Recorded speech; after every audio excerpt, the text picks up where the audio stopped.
Okay, this is the second video showing the Hickman Action with the joint in the collapsed position. I have my finger on here for a couple of reasons. One is if I let it go, the spring would change the orientation of some of the components, so I couldn't really show this as the way I would like to.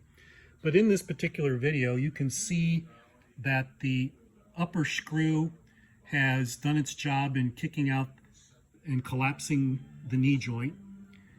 The piano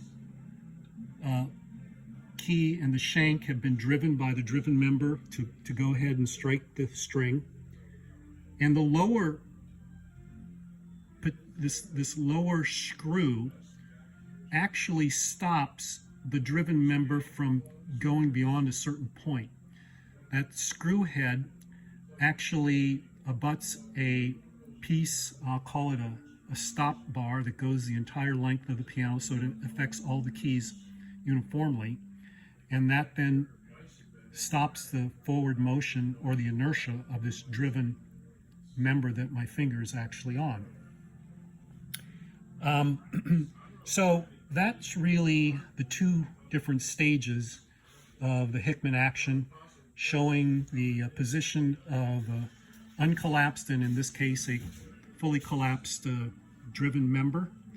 And according to some of the literature published by the MMD website, this allows a much greater control, up to 1/32 of an inch between the hammer and the string, as opposed to a conventional action, which is only can be regulated up to about 1/8 of an inch.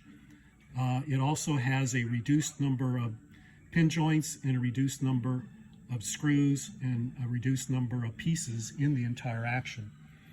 I would like to say at this time that I'm very thankful for all the literature that is out there, particularly some of the material that the MMD has published and the links associated with that.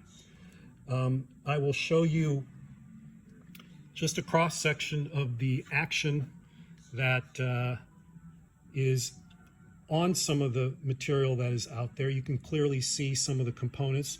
You can also see this lever mechanism here that goes to the front of the piano, and is actually a lever that's on the bass side of the cheek block, and it's spring-loaded, and this lever here actually rotates this member here, and that is the thing that controls the amount of force required to depress the keys.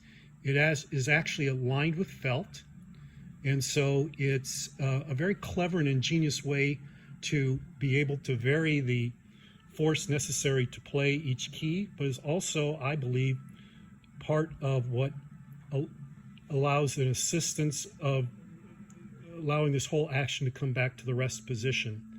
So I hope this has been informative. I've got another video to make specifically about pin joints.